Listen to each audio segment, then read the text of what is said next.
So, the question is, why are we here in this apostolate giving our time to learning the fighting arts of the European knights? You know, any good soldier is going to tell you that you need to train how you fight. Now, on the surface, this doesn't quite seem to be what we're doing here. So let's delve into this a little bit and see if we can kind of unwrap how we can answer that first question about why we're here. The first thing to realize is that we are at war. It's a spiritual war, not a shooting war.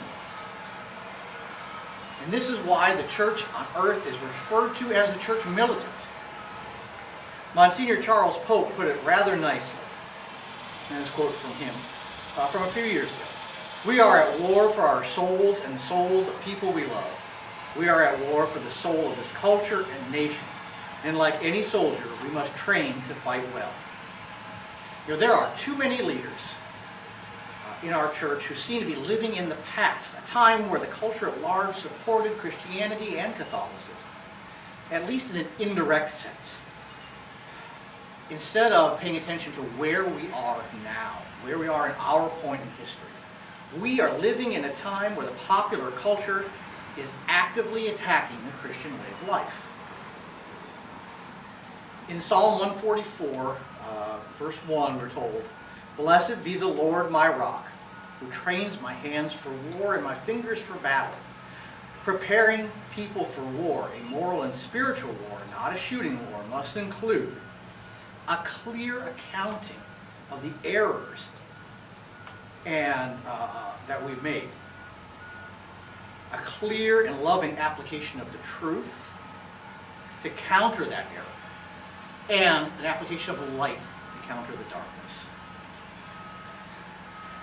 But there is little such training evident in Catholic circles today, where in the average parish there exists a sort of shy and quiet atmosphere, a fear of addressing controversial issues lest someone be offended, or that the parish be perceived as unwelcoming. It is time that we cast off the soft garments of the past, placing them instead with the armor that we need today. You know, the church in the 1970s to the 1990s can easily be described as beige Catholicism. You know, beige. Beige is neither brown nor white. It's just kind of there. It's lukewarm. It is not strong or weak. It's just there. And this term, by the way, the beige Catholicism, was coined by Bishop Robert Barron. But those of us who lived through that era, especially in the 1970s, remember it as a time when parish signs beckoned people to come and experience our welcoming and warm Catholic community. Our most evident desire was to fit in and be thought of as normal.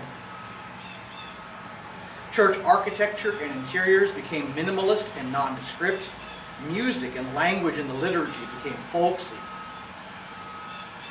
Marian processions, Corpus Christi processions, those things that we think of as distinctly and uniquely and colorfully Catholic, disappeared or came close to it. Even many of our crucifixes disappeared, replaced in many churches by floating resurrection Jesus images. The emphasis was on blending in, speaking to things that made people feel comfortable and affirming rather than challenging. If there was to be any challenge at all, it would be on safe exhortations, such as to not abuse the environment, or not pollute, or not judging, or not being tolerant of others. But as we know in our studies of other things, people don't rise to do great things without challenge. They sit on the sofa and do nothing when they are not challenged. So again, if there is ever a time to wear soft garments, it is not now. We have arrived at the dawn of a post-Christian culture. We can blame any number of factors for our collapse, but we cannot exclude ourselves. We, who are supposed to be the light of the world with Christ shining in us, have instead felt fear of rejection by the culture and chose, in so many instances, to hide our light under a bushel basket in direct opposition to what Jesus told us to do. The ruins of our families and our culture are a testimony to the triumph of error and the suppression of truth. More than ever, we need to shift towards being distinctive from the culture that we have refused to critique and call to reform. More than ever, our faith needs to shine brightly and clearly in our churches and our church communities. Today's world has entered a darkness. And because of this darkness, they will see the light of Christ as harsh. But if our light does not shine, then there is no light at all. Our Catholic faith is the sole and last hope for our culture. And it has been so over and over again throughout the ages. Seeking to compromise with this culture now is unthinkable. Our only recourse is to lance the boils of error, so to speak. The culture is going to cry foul at this. Those who perform this lancing, who dare to speak the truth, are going to be made to suffer.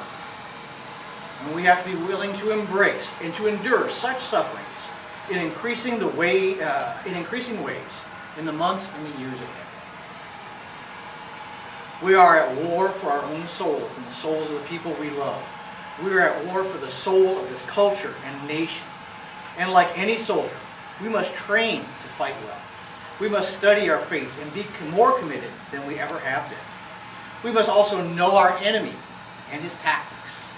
We must cultivate a spirit of martial intent in our prayer life and in our lives in general. We have to retool and provide every opportunity to get clear about our faith.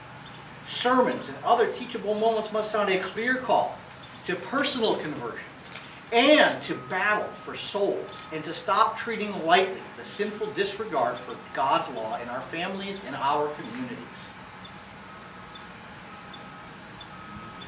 Our bishops especially need to shift into another mode entirely. Collectively, they currently seem more interested in protecting what little is left than summoning the Catholic people to battle. Priests seem to loathe to summon people by challenging anything that seems to be uncomfortable. The image of Peter trying to keep Christ from the cross comes to mind, right? Peter says, heaven forbid this should ever come to you. And the Lord rebukes him severely, calling him Satan, calling him the enemy, because he lacked the courage to do what was necessary for God's kingdom to be present in this world through the church. And the good news is that we are starting to see bishops, courageous bishops, standing up in this way throughout the world. What of the laity? The church cannot even seem to ask people to attend Mass on a holy day of obligation if it happens to fall on a Monday or a Saturday. We want to move it to Sunday because, heaven forbid, we ask people to attend church 2 days in a row. And if this is true, if you can't do that, attend church 2-day Mass 2 days in a row, how are you going to be able to withstand and protest unjust and evil laws? How are you going to stand up to financial penalties, or if it comes to it in the society, jail time? It hardly seems likely that clergy today would counsel readiness for such a thing, or even be close, or many of us even being close to being able to do so ourselves. Bishops or priests who stand up for this today can expect to be called reckless or imprudent. The cry would go up, "It is not yet time for these things." But when is it time? When we are already arrested, when we are already in jail, when we have already suffered loss? Or is the time now to learn how to prevent it from happening?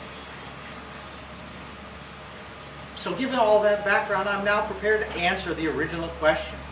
Why are we here in the Order of Lepanto?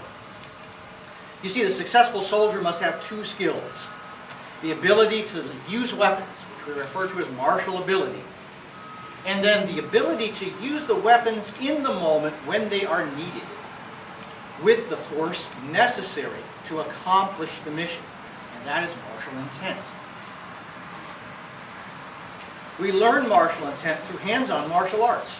We learn about the weapons of spiritual warfare during our reflection time.